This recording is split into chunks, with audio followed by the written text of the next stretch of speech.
nuestras manos otra vez estrechamos. Se contenta el corazón ensanchándose de amor. Todos a una voz a Dios gracias damos. Bienvenido, bienvenido. Los hermanos hoy aquí nos gozamos en decir bienvenido, bienvenido. Al volvernos a reunir, bienvenido. Hasta aquí Dios te ayudó, ni un momento te dejó, y a nosotros te volvió bienvenido. El Señor te acompañó, su presencia te amparó, del peligro te guardó, bienvenido. Bienvenido, bienvenido. Los hermanos hoy aquí nos gozamos en decir bienvenido, bienvenido. Al volvernos a reunir, bienvenido. Nos guarden este amor para que de corazón, consagrados al Señor, le alabemos. En la eterna reunión no habrá separación, ni tristeza ni aflicción. Bienvenido, bienvenido, bienvenido. Los hermanos hoy aquí nos gozamos en decir bienvenido, bienvenido. Al volvernos a reunir, bienvenido.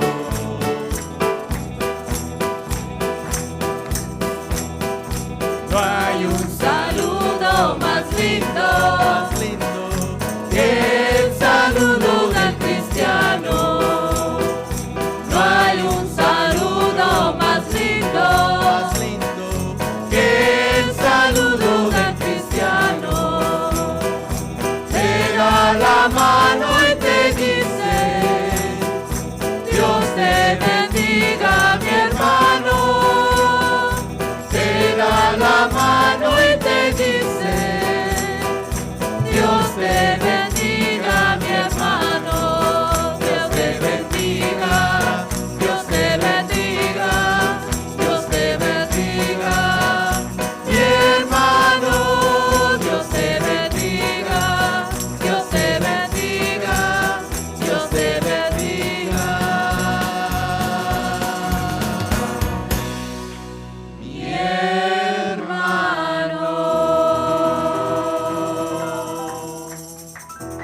Gloria a Dios. Vamos a darle gracias al Señor por esta grande y preciosa bendición que Él nos regala por medio de su gracia. Bendito Dios, te damos gracias por esta hermosa y preciosa mañana que tú nos regalas nuevamente sin merecerla. Pero tú con tu fidelidad y tu bendito y precioso amor cada día nos das de lo mejor, que es tu presencia, Señor, que es esta grande y preciosa salvación que tú nos has regalado por medio, Señor, del sacrificio que tú hiciste en la cruz del Calvario para darnos vida eterna, Señor.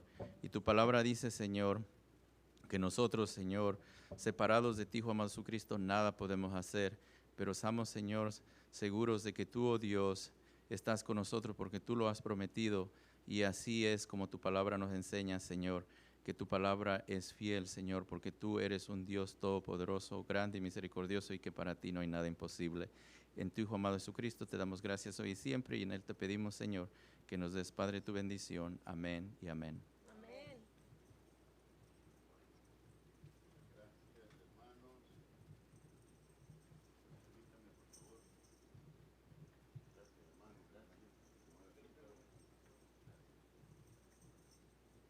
Muy buenos días a todos, hermanos, que el Señor les bendiga. Nos gozamos en recibirles en esta mañana. La palabra de Dios nos dice que de la manera en que en Cristo Jesús hemos sido recibidos en el reino de Dios, así debemos de recibirnos los unos a los otros. Y nos recuerda también Efesios capítulo 1, versículo 3, bendito sea el Dios y Padre nuestro Señor Jesucristo, en quien somos benditos con toda bendición espiritual. Así que como benditos, amados del Señor, les damos a todos y cada uno la bienvenida. A los que nos ven en línea, les damos las gracias por su atención a este ministerio. Rogamos a Dios que lo que provee este ministerio sirva, funcione, sea instrumental para su desarrollo y su crecimiento espiritual también. Esta mañana hay un joven, ¿verdad? Al lado de nuestra hermana Verónica, ¿cómo se llama?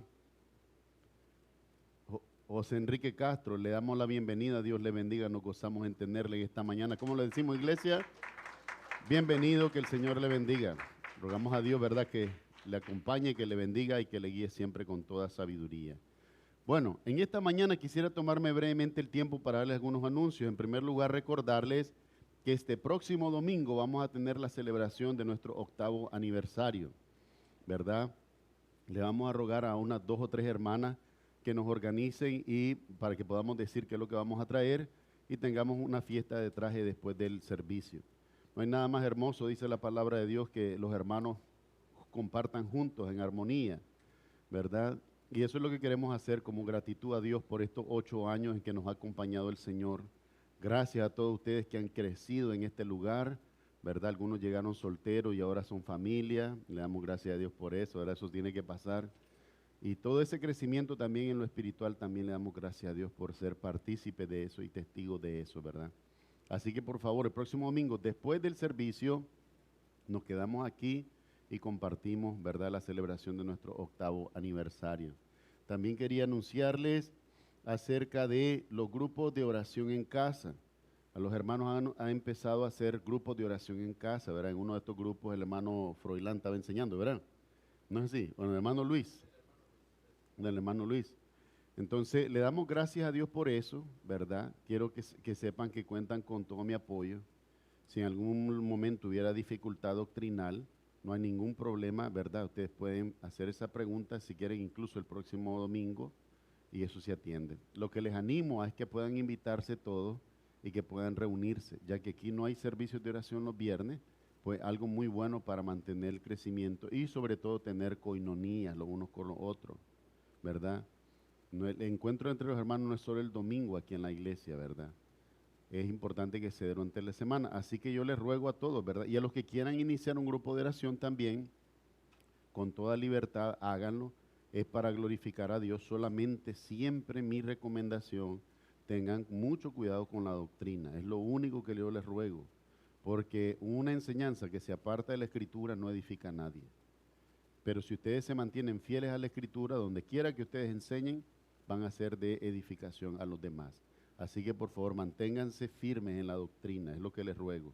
Y en el momento de una dificultad, porque siempre surge, tenemos que consultar a otras personas, tenemos que buscar la respuesta que sea más apropiada a la Escritura sin apartarnos de ella. Esa es la recomendación que les quería dar. Yo sé que hay hermanos que viven en Methuen, en Lawrence, un poquito más lejos, pero entre ustedes que viven por ahí también pueden comenzar estos grupos de oración y también tener ese crecimiento. Les animo en el Señor a que comiencen por donde se debe, orando primero, porque es Dios el que da el crecimiento. Y luego en la motivación, pues que todos comiencen a llegar y comiencen a reunirse también, ¿verdad? Tener ese crecimiento. De igual manera, quiero avisarles que los servicios del 24 y 31 coinciden con el servicio aquí en la iglesia. Así que lo que vamos a hacer, vamos a tener el servicio aquí durante la mañana, como siempre lo hacemos, y luego en la tarde usted puede tener su celebración en casa, ¿verdad? Vamos a buscar que la enseñanza que demos hoy día esté relacionada con estas celebraciones y lo que significan, lo que representan, para que usted pueda estar enriquecido, ¿verdad? Si en algún momento nos animamos, quizás después del servicio también tengamos otra celebración, ¿verdad? Si no el 24, el 31, pero eso lo vamos a ver conforme avance la semana. También recordarles que el sábado 20 de enero del 2024 vamos a estar presentando las finanzas del 2023. ¿Qué es esto? Desde el primer año que comenzamos el ministerio, decidimos que íbamos a dedicar un sábado, que es el tercer sábado del primer mes, que es enero, para hablar acerca de todo el movimiento de las finanzas en la iglesia y el ministerio el año anterior. En este caso, lo que vamos a discutir es todo lo que ingresó como ofrendas en el 2023 y cómo se usó. Esperamos de usted una crítica constructiva, si no está de acuerdo, que nos ayude a mejorar. Dice la palabra de Dios en 1 Corintios, es necesario que el siervo sea hallado fiel, pero no solo fiel en lo doctrinal, es fiel en todo, en la administración, fiel en todo lo posible. Así que le rogamos a ustedes su presencia. Además, ese día, la iglesia está obligada a darles a ustedes una carta con la declaración de los taxes, no con la declaración de los taxes, perdón, con el monto de que usted ofrendó con nombre en el año, para que usted lo pueda usar en sus taxes, en su declaración de impuestos.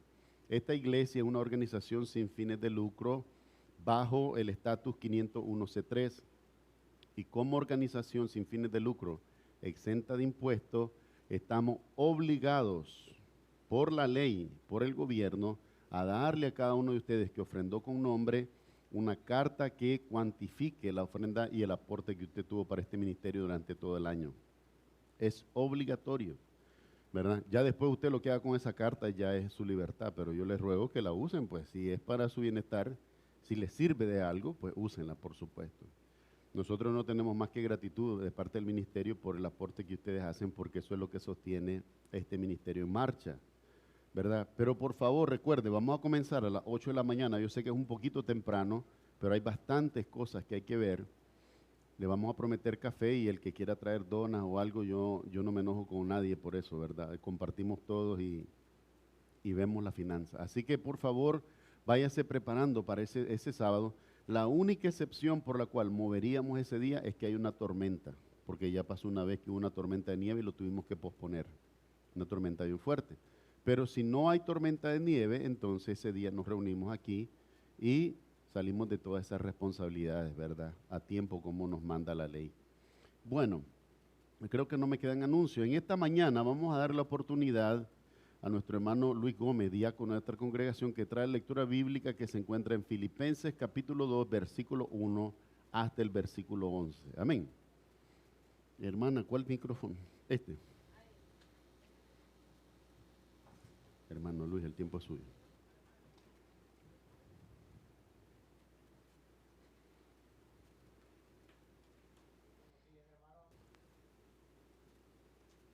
Le damos gracias a Dios por la oportunidad de estar aquí todos juntos reunidos y poder compartir de su palabra.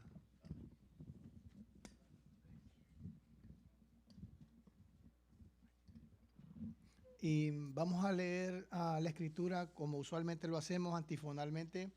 Yo leo el primer versículo y ustedes leen el segundo. Amén.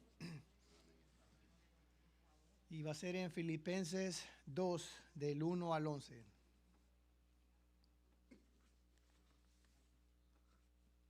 Humillación y exaltación de Cristo. Por tanto, si hay alguna consolación en Cristo, si algún consuelo de amor, si alguna comunión del Espíritu, si algún efecto entrañable, si alguna misericordia. Completad mi gozo sintiendo lo mismo, teniendo el mismo amor, unánimes, sintiendo una misma cosa. Nada hagáis por contienda o por vanagloria, antes bien con humildad, estimando cada uno a los demás como superiores a él mismo. No mirando cada uno por lo suyo propio, sino cada cual también por lo de los otros. Haya pues en vosotros este sentir que hubo también en Cristo Jesús, El cual, siendo en forma de Dios, no estimó el ser igual a Dios como cosa a que aferrarse, sino que se despojó a sí mismo, tomando forma de siervo, hecho semejante a los hombres. y estando en la condición de hombre, se humilló a sí mismo, haciéndose obediente hasta la muerte y muerte de cruz. Por lo cual también le exaltó hasta lo sumo y le dio un nombre que es sobre todo nombre, Para que en el nombre de Jesús se doble toda rodilla de los que están en los cielos y en la tierra y debajo de la tierra. todos juntos, y toda lengua confiese que Jesucristo es el Señor, para gloria de Dios Padre. Amén. Vamos a orar. Señor, en esta mañana te damos las gracias por tus misericordias que son nuevas cada mañana. Y te pedimos, Señor, que nos ayudes cada día, porque cada día tropezamos y necesitamos de tu ayuda. Ayúdanos, Señor, cada día a conocer la verdad, porque sin la verdad, Señor, no podemos glorificar tu nombre. En el nombre de Jesús te damos gracias por todo. Amén. Amén. Muchas gracias, hermano. Bueno,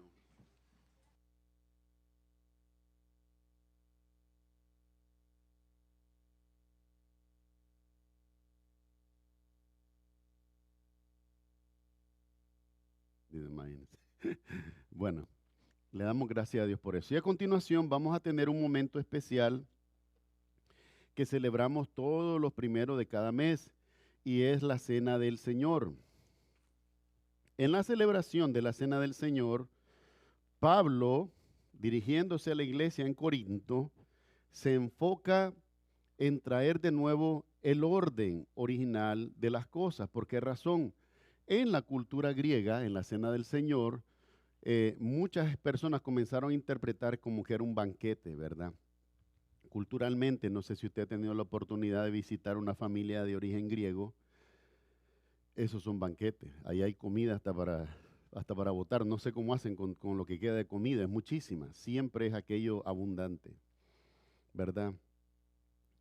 Pero Pablo les trata de llevar a la reflexión de que la intención del Señor no era necesariamente un banquete en el sentido físico, un festín en el sentido de abundancia de comida, sino que por la simpleza de los elementos viniera a ser abundancia, pero de lo espiritual. Es abundancia para el crecimiento interior del hombre. Porque recuerden una cosa, a la verdad los que entendemos esta vida como está marchando, como Dios la creó, este cuerpo físico va a morir. Este cuerpo tiene que menguar para que el cuerpo espiritual tenga que crecer. Y tiene que crecer en el conocimiento del Señor. Lo que usted ve en el mundo afuera, en las personas que no tienen a Dios y que no buscan de Dios y que no les importa a Dios, lo que hay es una falta de crecimiento en lo espiritual. Es no entender la trascendencia de que una vez que esta vida pasa, hay otra vida en el plano espiritual de la cual somos partícipes por la gracia de Dios. Y esto es importante que no lo olvidemos, porque a veces centramos nuestras prioridades como en esta vida, en el hoy, sin entender que hay un mañana y un pasado mañana y hay un futuro que aunque lo desconozcamos, es real porque está ahí. A menos que el Señor venga, vamos a llegar al día de mañana, sea que para vida o para muerte, pero vamos a llegar.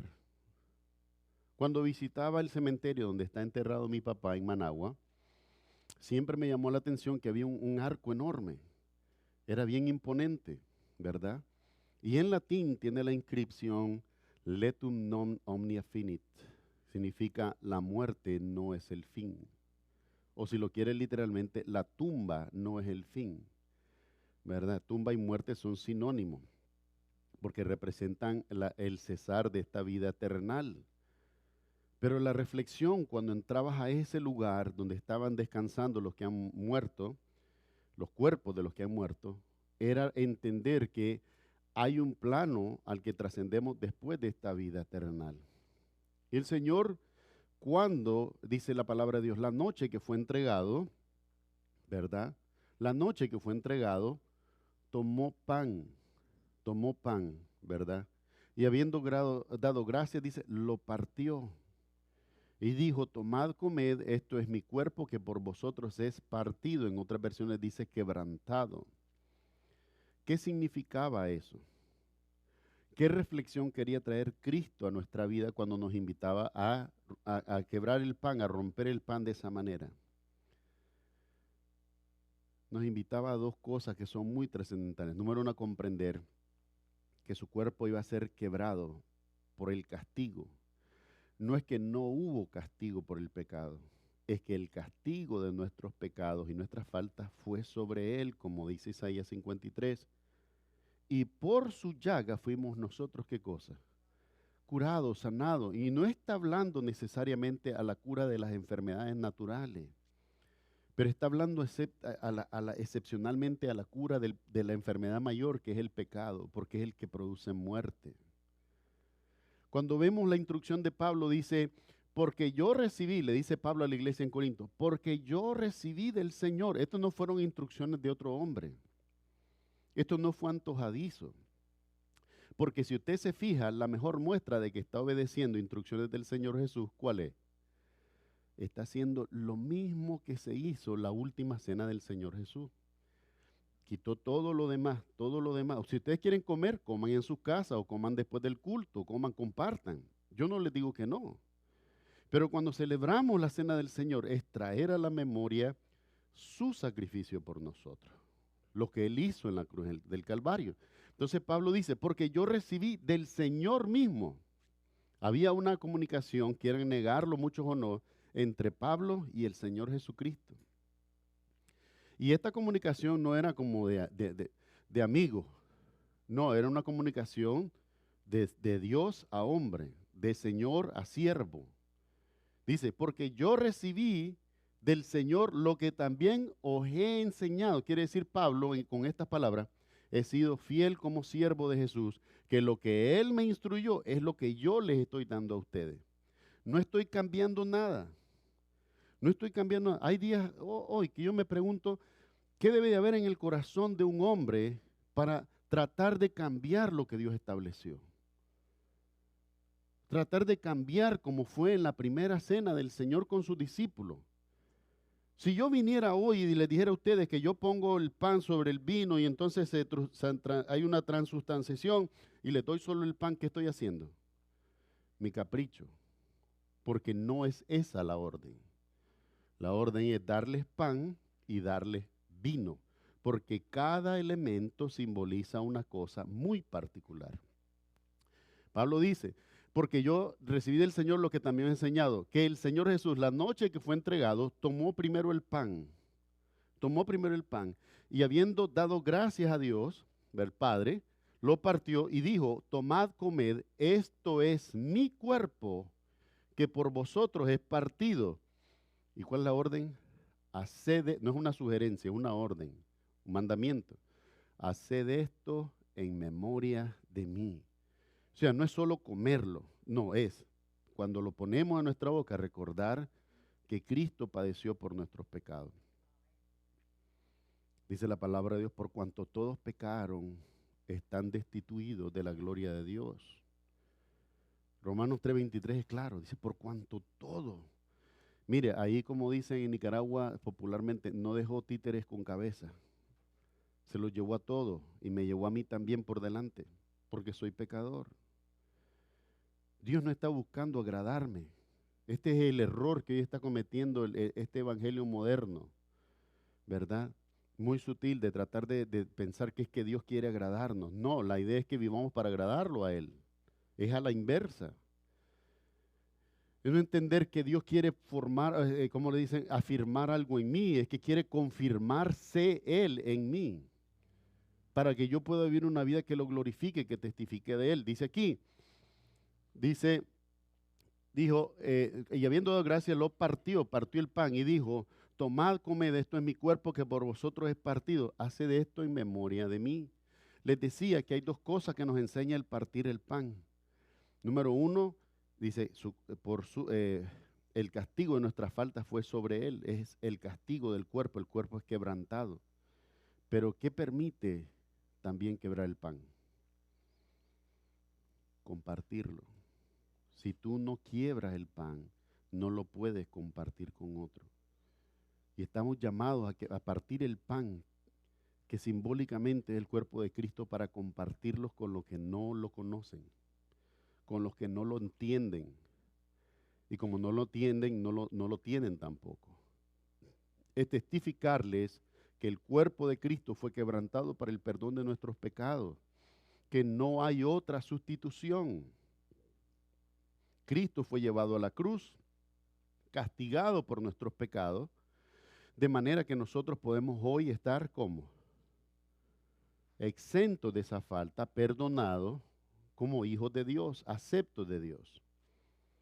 Ahora bien, si yo logro entender este precepto, ¿qué es lo primero que el temor a Dios debería producir en mí? No buscar otro sustituto. Si Dios dijo que el sacrificio sustitutorio era su Hijo, el sacrificio sustitutorio no son mis obras. No es que voy a tratar de ser bueno para ganar el reino de Dios. Esta es una aberración, se los he dicho.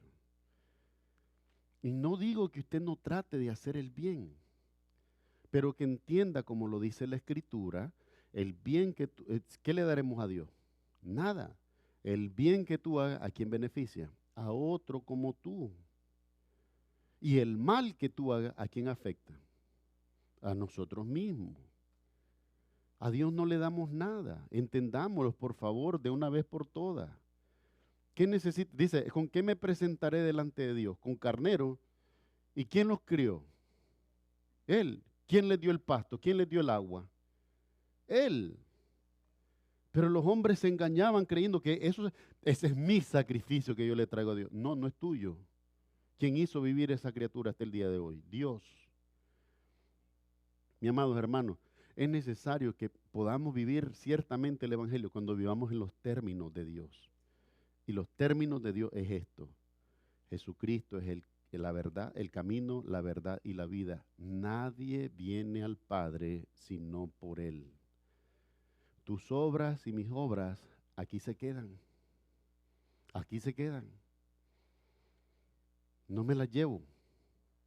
No me llevo nada, no me llevo ni la ropa. Dice el que escribió, desnudo vine a esta tierra, del vientre de mi madre me sacaron desnudo y desnudo voy a volver a la tierra. ¿Verdad? Porque aunque te pongan ropas, con esa ropa no puedes ir al cielo. Esas ropas se quedan ahí en la tumba, en el sepulcro. Las propiedades. Hemos visto cómo, y algunos de nosotros a veces en ironía nos reímos cuando vemos las tumbas de los faraones. Tanta prepotencia, eran hombres que si a alguien le caía mal lo mandaban a matar. Eran dioses en la tierra.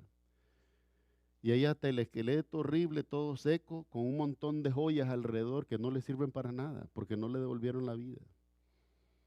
Hay una soberbia, hay una arrogancia en los hombres, y es la soberbia que Dios tiene que humillar.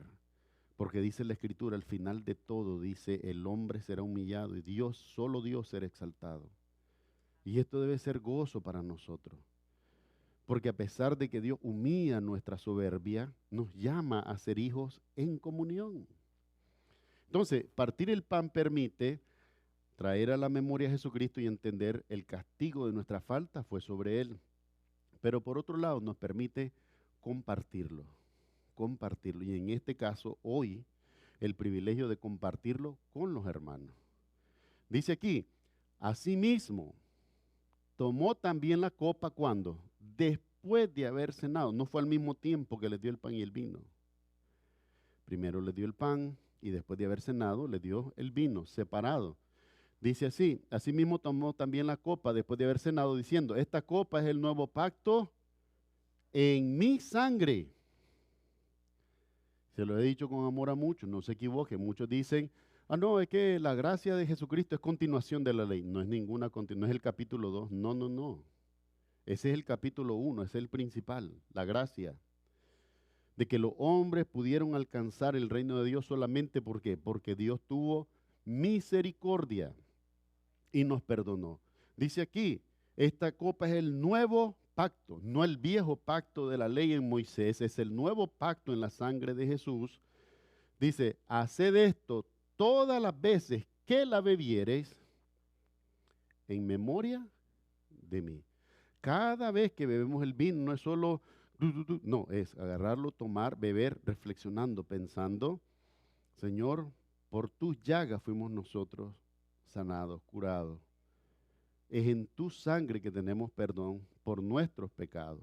Y dice así pues, todas las veces que comieres de este pan y bebieres de esta copa, la muerte del Señor anunciáis, ¿hasta cuándo? Hasta que Él venga, o sea que no está muerto. Dice, hasta que Él se levante de la tumba, no, Él ya se levantó. Dice que regresa por su iglesia. Entonces, ¿celebramos qué cosa? ¿Por qué dice además, ¿por qué decimos anunciamos la muerte del Señor hasta que Él venga? ¿A qué se refieren esas palabras? El Evangelio. Primera de Corintios 15, el 1 al 3, ¿qué es lo que dice? Porque yo recibí del Señor también lo que os he enseñado. Dice que el Señor Jesucristo murió por nuestros pecados, dice, conforme a las Escrituras, y que fue sepultado y resucitó al tercer día, conforme a las Escrituras. Ese es el Evangelio. Entonces, por eso es que dice, la muerte del Señor anunciamos, es su muerte que fue para nuestra salvación. La muerte del Señor anunciamos hasta que Él venga. Ahora viene aquí una parte donde dice, tomando la cena indignamente. la cena indignamente. Y quiero aclarar unas cosas ahí que es muy importante aclarar. Dice, de manera que cualquiera que comiese de este pan o bebiere de la copa del Señor indignamente, será culpado del cuerpo y de la sangre del Señor. ¿Por qué del cuerpo y de la sangre del Señor? Porque las tomó sin discernir que en el cuerpo de Jesús fue llevado el castigo. Él fue latigado, él fue abofeteado. Dice la palabra de Dios que lo vendaron, lo golpeaban y le decían, profetiza Jesús, ¿quién te golpeó? Lo hacían con odio, con saña. Le jalaban los pelitos de la barba. Porque cuando hacen eso, todos los capilares sangran. Él estaba sangrando del rostro. Y se inflamó. Su rostro estaba desfigurado. ¿Verdad? No sé usted la impresión que le dio La Pasión de Cristo que produjo Mel Gibson. Pero creo que es la primera película que le trata de representar lo que pudo haber pasado con el Señor. Yo miraba las películas de Jesús en los años 70, todo golpeado el cuerpo y la carita bien maquilladita y los ojitos bien. Así no quedó el Señor. En el momento que le pones una corona de espina y todos estos nervios son lastimados por esa espina, hay un dolor, una inflamación en todo el rostro. Dice aquí que tomara indignamente la cena del Señor será culpado del cuerpo y de la sangre del Señor. Por tanto, dice, este es el parámetro, pruébese cada uno a sí mismo. ¿En qué te tienes que probar? ¿En qué te tienes que probar? Si realmente tú crees que Jesucristo es el Salvador de tu vida. Si tú no has llegado a ese convencimiento, por amor y por bienestar, porque te lo voy a explicar después, abstente de esto. Pero si tú entiendes claramente que sin Cristo Jesús no puedes ser salvo, participa. Y trae a la memoria lo que Cristo hizo por ti y por mí y por todos. Dice aquí, porque el que come y bebe indignamente, dice, pero ahí hay una coma. Porque el que come y bebe indignamente, coma. ¿Qué significa esa coma? Quiere decir una pausa, porque ahora viene la explicación de eso. Sin discernir el cuerpo del Señor, juicio come y bebe para sí. ¿Cómo discernimos el cuerpo de Cristo? ¿Cómo lo discernimos? Número 1, el pan representa el cuerpo porque solamente el cuerpo podía ser castigado. Los latigazos que le dieron fue en el cuerpo.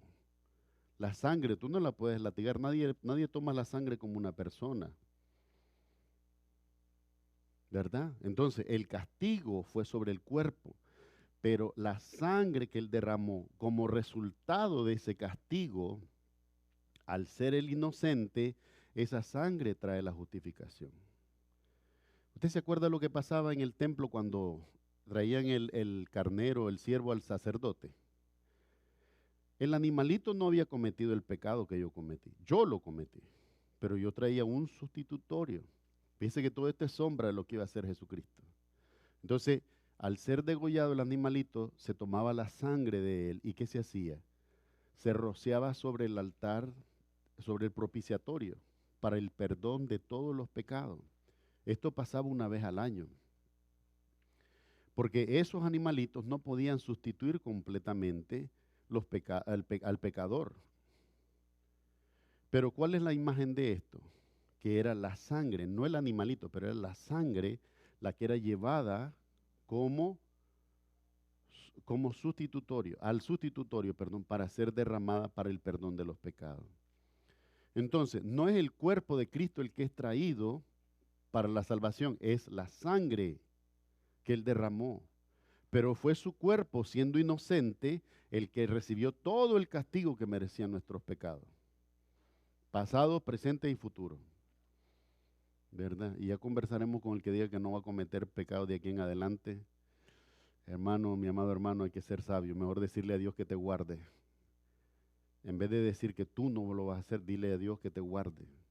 Porque Él es el que puede guardarte. Dice aquí, porque el que come y bebe indignamente, sin discernir el cuerpo del Señor, juicio come y bebe para sí. Dice, Por lo cual, en la iglesia en Corinto, hay muchos enfermos y debilitados entre vosotros y muchos duermen. Al tomar esto a la ligera y hacer de esto un desorden, muchos trajeron condenación sobre sí. Porque en este tiempo la manifestación del Espíritu Santo era para disciplina a la iglesia. ¿Recuerda lo que pasó con Ananías y Zafira? Mintieron delante del Señor y ¿qué pasó? Murieron allí mismo, ¿verdad? Murieron allí mismo. Hoy hemos visto en la amplitud de la gracia que muchos han erróneamente pensado que como eso ya no se da, pueden cometer exceso. Y es un error, este es un error grave. Dice aquí entonces, dice, por lo cual hay muchos enfermos y debilitados entre vosotros y muchos duermen. Si pues, dice, oiga bien, si pues nos examinásemos a nosotros mismos, ¿verdad? No trata que el hermano haga el examen de mí o yo haga el examen de él. No se trata que usted haga con el otro, es que usted haga su propio examen. Es usted el que va a evaluar su vida. Dice aquí, si pues nos examinásemos nosotros mismos, no seríamos juzgados. Mas siendo juzgados, somos, ¿qué dice? Castigados por el Señor, ¿para qué? Para que no seamos, ¿qué cosa? Condenados con el mundo. Quiere decir que Dios no trata igual a la iglesia como al resto del mundo. Dice, miren lo que dice, mas siendo juzgados, si fuésemos hallados faltos, somos castigados por el Señor, ¿para qué? Para que no seamos condenados con el mundo. Quiere decir que hay dos cosas. ¿Qué hay para el mundo según ese versículo? Condenación. Para el mundo sin Cristo hay condenación. Pero para la iglesia, aunque falle, ¿qué es lo que hay? Castigo y disciplina. Dice Hebreos 12, no lo olvidemos como referencia, porque el padre al hijo que ama, ¿qué hace? Lo disciplina, lo disciplina. Y esta es la verdad del evangelio. Entonces, hoy te invito, mira mi amado hermano, muchas iglesias tienen, es que es una cosa casi idólatra. Déjame decirte, porque no es ese el sentido de la cena del Señor, pero es venir a la cena del Señor para en ese momento pedirle perdón a Dios por algo malo que hizo. La palabra de Dios nos enseña, si confesamos nuestros pecados, Él es fiel y justo para perdonarnos y limpiarnos de toda maldad. ¿Cuándo pasa esto? Todo el tiempo. Todo el tiempo, sí, todo el tiempo. Señor, no debí haber pensado de esa manera, no debí haber reaccionado de esa manera. Me faltó sabiduría. Señor, me sentí débil.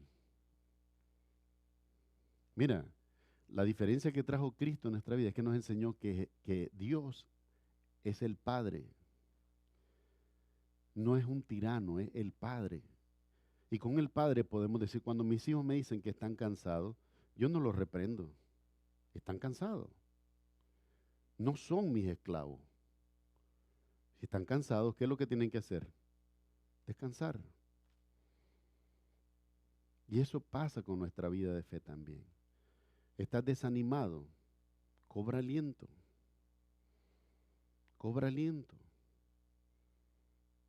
Eso es lo que tenemos que hacer. Y entre nosotros en amor, dice, en esto conocerá, dice el Señor Jesús, en esto conocerán todos que vosotros sois mis discípulos, si os amáis los unos a los otros. Si vemos a alguien caído, ¿qué tenemos que hacer? Darle la mano, restaurar, levantarle. Nunca dice la Biblia, hágalo leña. La Biblia no dice eso. La Biblia no dice hacer leña del caído. La Biblia dice que le demos la mano. La Biblia dice que le demos de comer hasta a nuestros enemigos, los que están maquinando el mal contra nosotros, que les hagamos el bien. Entonces, todas estas cosas son importantes que ustedes las puedan considerar, ponerlas en práctica y entender que la gracia del Señor se ha manifestado para nuestra salvación, pero es algo que debemos de mantener en orden. Óigame bien, número 1, primer elemento de la cena del Señor es el pan. Segundo elemento de la cena del Señor es el vino. Dice que cada vez que lo tomemos, ¿qué es lo que debemos de hacer? Traer a la memoria el sacrificio de nuestro Señor Jesucristo. Recordar que cuando completamos y tomamos los dos elementos, estamos anunciando la muerte del Señor ¿hasta cuándo? Hasta que Él venga. Y que nos tenemos que examinar a nosotros mismos? No al hermano, no dice la Biblia, examina a tu hermano para ver cómo anda. Nos dice, examínense ustedes mismos. Cada uno evalúe de sí mismo lo que tiene que evaluar. Y dice además que estemos seguros que hay un discernimiento del cuerpo de Cristo. Es decir, el castigo de nuestra falta fue sobre él, ese es el cuerpo, y por sus llagas. ¿Qué es la llaga? Es una herida fresca que está sangrando. Si está seca, no es llaga, es cicatriz. Pero si está abierta y está sangrando y está esa llaga, dice Isaías 53, por su llaga fuimos nosotros curados.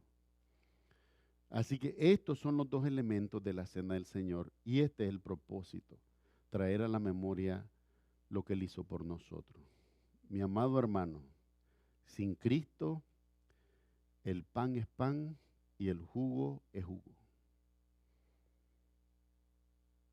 Yo no quiero idolatría en ustedes, pero es entender que por la relación simbólica que hago del pan en el cuerpo de Cristo y del jugo acerca de la sangre del Señor Jesús, es que yo puedo celebrar doctrinalmente, correctamente, la cena del Señor en esta mañana.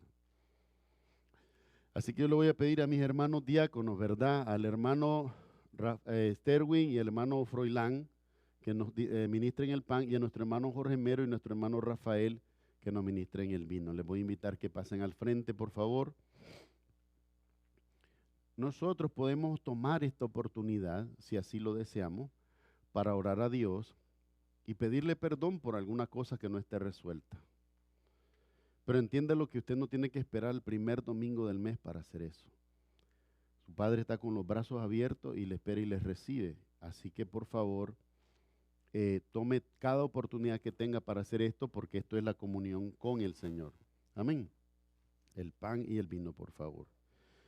Entonces, vamos a orar dando gracias a Dios y luego voy a encomendar a mis hermanos el pan y a mis hermanos aquí el vino. Amén. Amado Padre Celestial, en esta mañana nos acercamos a ti agradecidos por Jesucristo nuestro Salvador. Gracias por entregar a tu Hijo, Señor, y por ese gran sacrificio, darnos a nosotros todos que no merecíamos, Señor, tu gran salvación.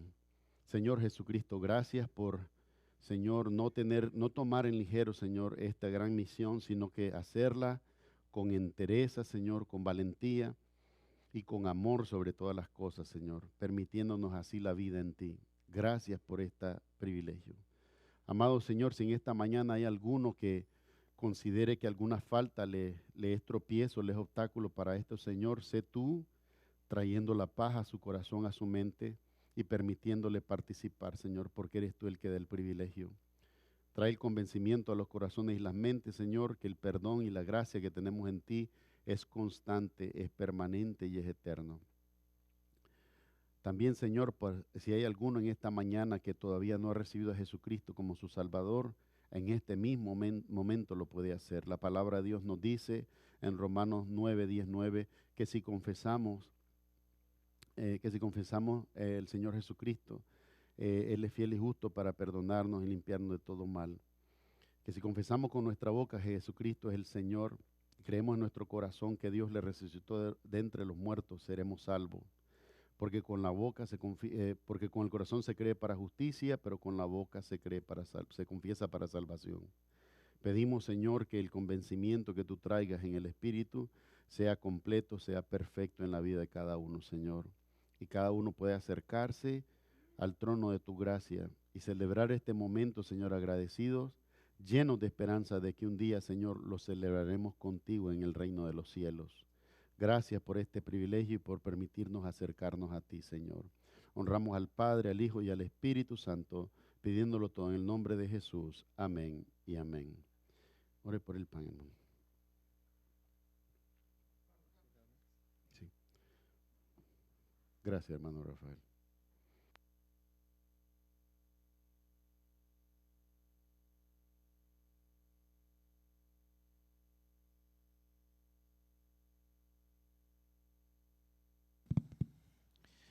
Bendito Dios, te damos gracias, Padre. Primeramente, Señor, por tu Hijo amado Jesucristo, quien está sentado a la diestra tuya, lleno de poder, de gloria y majestad. Gracias, Señor, por esta grande y preciosa bendición que tú nos das, Señor, cada día, de poder, Señor, estar delante de tu presencia. Hoy es una hermosa mañana más que tú nos regalas por medio de tu gracia y de tu hermoso y precioso amor que tú tienes con cada uno de nosotros. Al estar aquí, Señor, sentados a la mesa contigo, cuando nosotros, Señor, sabemos ahora en nuestro corazón, entendemos con nuestra mente que no merecemos nada, Señor. Pero tú, oh Dios, nos has dado y nos sigues dando cada día de tu gracia y de tu amor, para que nosotros ahora recordemos, Señor, lo que tú hiciste hace más de 2000 años, Señor, en esa cruz del Calvario. Nos diste vida, Señor, y no solo vida temporal, sino vida eterna. Y al partir, Señor, el pan, Señor, en frente de tus discípulos, les enseñaste así como también nos enseñas ahora a nosotros, Señor, por medio de tu palabra, que al partirlo, Señor, nos enseñas que tu cuerpo fue, Señor, maltratado, fue, Señor, vituperado, Señor, para que nosotros ahora podamos, Señor, sentarnos a la mesa juntamente contigo y disfrutar de esta grande y preciosa bendición que es la salvación. Y también al partirlo nos enseña, Señor, por medio de tu palabra, que es compartir el evangelio, compartir tu palabra, porque ahora conocemos la verdad y la verdad nos ha hecho libres y la verdad eres tú, Señor Jesucristo. Te pedimos y te rogamos que al tomar este pan, Señor, entre en nuestra memoria y recordemos, Señor, lo que tú has hecho y sigues haciendo y harás en cada uno de nosotros para la honra y gloria de ti, Hijo Jesucristo. En Él te damos gracias hoy y siempre. Amén y amén.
Amados hermanos, la palabra de Dios nos dice que el Señor Jesús, la noche que fue entregado, estando con sus discípulos, tomó pan y habiendo dado gracias, lo partió diciendo: tomad, comed, este es mi cuerpo que por vosotros he quebrantado.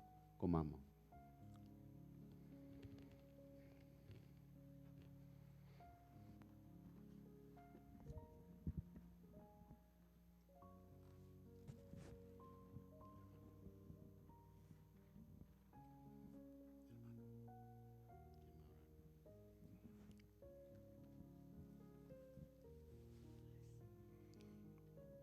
Bendito Padre amado, te damos gracias, Señor, en esta mañana que vamos a sentarnos a tu mesa, Señor, como lo hacemos de costumbre cada primer domingo de cada mes, Señor. Señor, te damos gracias en esta mañana por este vino que vamos a tomar, Señor, que representa tu sangre que fue derramada en la cruz del Calvario, Señor, para darnos vida y vida en abundancia, Señor, cada día, Señor. Te damos gracias en el nombre del Padre, el Hijo y el Espíritu Santo, Señor. Amén y amén.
De igual manera, después de haber cenado, tomó la copa y habiendo dado gracias, les dijo a los discípulos: tomad, bebed, que esta es mi sangre del nuevo pacto que por vosotros es derramada. Bebamos.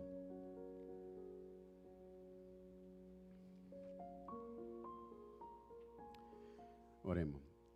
Amado Padre Celestial, gracias por Cristo Jesús, tu Hijo amado, en quien tenemos salvación y perdón de pecados. Señor, sabemos claramente por la Escritura que la ley fue dada a través de Moisés, pero que la gracia y la misericordia solamente vinieron por medio de Jesucristo. Gracias por hacernos tu iglesia, por hacernos tus hijos en Cristo Jesús, por darnos esta gracia, por abrir el camino delante de nosotros, Señor, para que podamos tener contigo una comunión que es eterna.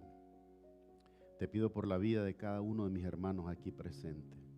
Haya tomado o no la cena del Señor, que tú sigas moldeando tu gracia, tu favor, el conocimiento de Jesucristo en la vida de cada uno. Señor, como hijo acepto, te rogamos crecer para tu gloria, Señor. Te pedimos en esta mañana también que seas tú, como lo dice tu palabra, añadiendo a tu iglesia a los que han de ser salvos, Señor. Eres tú el que hace esto conforme a tu gracia y a tu voluntad. Señor Jesús, esperamos con ansia ese día como tú lo prometiste, Señor, diciendo que no beberías de nuevo del fruto de la vid hasta que lo bebieras nuevo con nosotros en la casa y en el reino de los cielos. Te damos gracias, Señor. Honramos al Padre, al Hijo y al Espíritu Santo, pidiéndolo todo en el nombre de Jesús. Amén y amén. Amados hermanos, Dios les bendiga. Gracias a los hermanos diáconos por ayudarnos con la administración de la cena del Señor. Diga, hermano. Emanuel. Amén. Vamos a orar por Emanuel, que está con fiebre, ¿verdad? Está ahí acostado. Vamos a orar por él.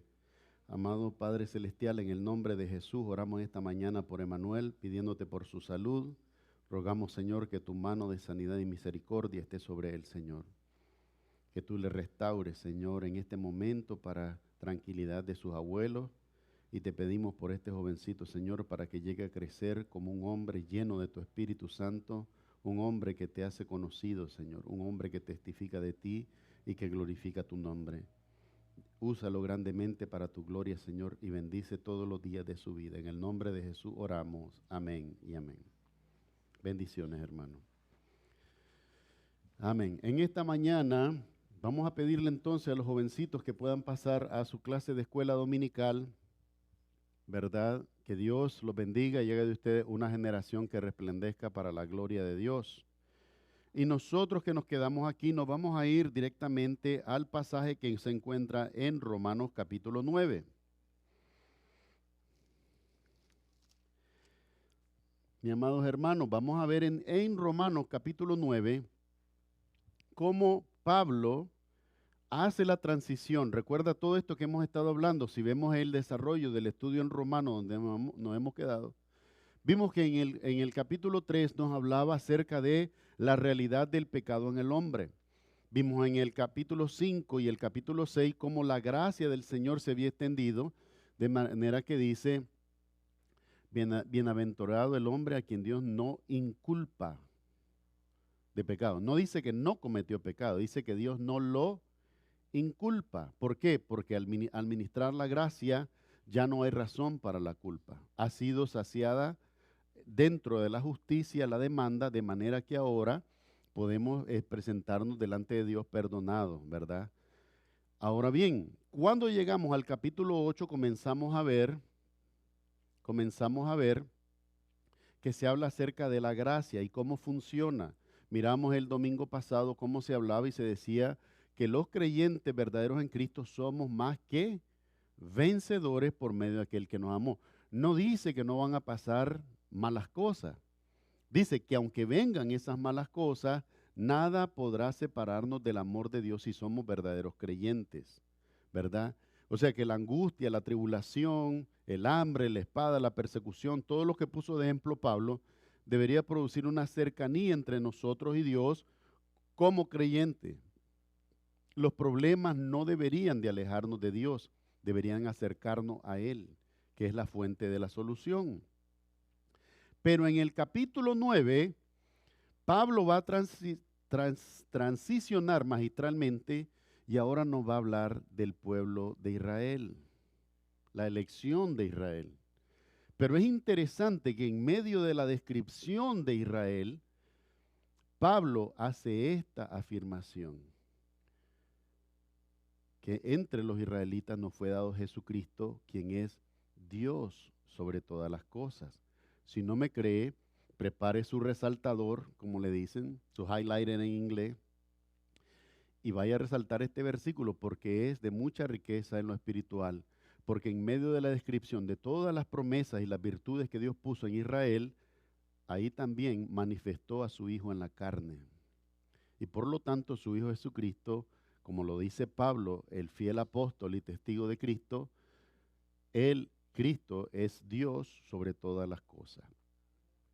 Vamos a leer la Escritura y nos vamos a centrar en los versículos 1 al 13. Dice así: la elección de Israel, la palabra de Dios está bendita y santificada por él, y dice de la siguiente manera: verdad digo en Cristo, no miento, y mi conciencia me da testimonio en el Espíritu Santo, que tengo gran tristeza y continuo dolor en mi corazón, porque deseara yo mismo ser anatema, separado de Cristo, por amor a mis hermanos, los que son mis parientes según la carne, que son israelitas, de los cuales son la adopción, la gloria, el pacto, la promulgación de la ley, el culto y las promesas, de quienes son los patriarcas y de los cuales, según la carne, vino Cristo, el cual es Dios sobre todas las cosas, bendito por los siglos. Amén.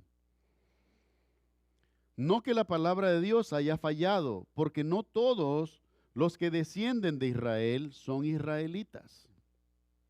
Ni por ser descendiente de Abraham son todos hijos, sino en Isaac te será llamada descendencia. Esto es, no los que son hijos según la carne son los hijos de Dios, sino los que son hijos según la promesa, son contados como descendientes. Porque la palabra de la promesa es esta: por este tiempo vendré y Sara tendrá un hijo. Y no solo esto, sino también cuando Rebeca concibió de uno, de Isaac, nuestro padre, pues no habían aún nacido, ni habían hecho aún bien ni mal, para que el propósito de Dios conforme a la elección permaneciese, no por la obra, sino por el que llama, se le dijo: el mayor servirá al menor. Como está escrito: a Jacob amé, mas a Esaú aborrecí. Que el Señor añada bendición a su palabra. Vamos a orar. Amado Padre Celestial, en esta mañana rogamos de tu Espíritu Santo. Te damos gracias por el tiempo, las bendiciones y este lugar que has facilitado, por tu palabra que has preservado, pero ahora pedimos, Señor, la obra perfecta de tu Espíritu Santo en nuestras mentes y nuestros corazones. Como fue prometido, que el Espíritu Santo nos guíe y nos enseñe, que nos ayude a conocer la verdad, porque sin ella, Señor, nadie puede glorificar tu nombre. Te damos gracia, honra y gloria, honrando al Padre, al Hijo y al Espíritu Santo, pidiéndolo todo en el nombre de Jesús. Amén y amén. Amados hermanos, nosotros podemos ver entonces en la descripción de Pablo que hay un anhelo, hay un deseo de él por la salvación de Israel. Y cualquiera que tiene un entendimiento bíblico correcto debería tener el mismo sentimiento. No de odio, no de rechazo hacia Israel, sino de orar por la salvación de Israel. Y en este sentido hemos visto un movimiento recientemente en las iglesias americanas pro Palestina. Pero Palestina nunca fue una nación. Palestina es una franja dentro de Israel que demanda esa parte del territorio porque dicen ser herederos de ese territorio. La evidencia de quienes han ocupado ese territorio por milenio es Israel. Y sin embargo, este conflicto ha traído a muchas en las iglesias simplemente a confrontarse contra Israel. Ahora bien, no se trata de justificar la violencia de ningún lado. Se lo dije hace más de 2 semanas, creo que fue reciente a partir de los hechos del 7 de octubre, que la única solución, óigame bien, no son tratados de hombre, porque no van a funcionar, nunca han funcionado. es que hasta que todos ellos, palestinos e israelitas, conozcan a Cristo, van a entender que no tienen por qué levantar la mano uno contra otro para matarse. Y en esto vamos a ser sinceros, porque de ambos lados la tragedia es cuando hay civiles y peormente indefensos, niños, mujeres, embarazadas, ancianos, muriendo trágicamente. No es ni siquiera hombre contra hombre, físicamente fuerte, totalmente equipado y armado que se enfrentan, bueno, y el que murió, pues ni modo. Son las infortunios de la guerra. Pero civiles injustamente siendo asesinados es trágico. Y esto es el punto el que nosotros debemos de entender, porque no se trata de los extremos. Hay un extremo aquí que ha pensado que la iglesia es continuación de Israel, nada más aberrante. La iglesia no es continuación de Israel. La iglesia fue redimida por Cristo. Israel todavía no conoce a Cristo. Usted me dirá, bueno, están los judíos mesiánicos. Bueno, los judíos mesiánicos, ¿qué son? Iglesia, porque han recibido a Cristo.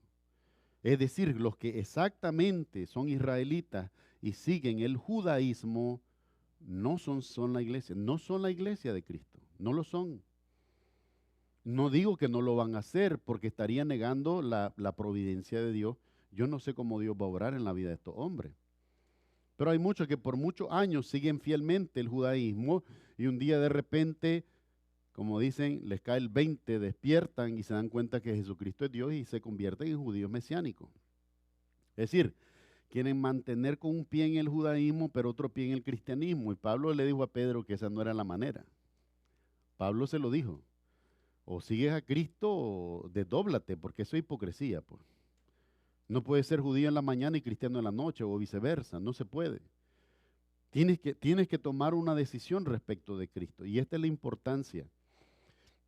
En este sentido, nosotros vamos a ver que Pablo va a hablar claramente acerca de lo que es necesario para el pueblo de Israel, comprender el anuncio y la promesa, hasta dónde se derivó.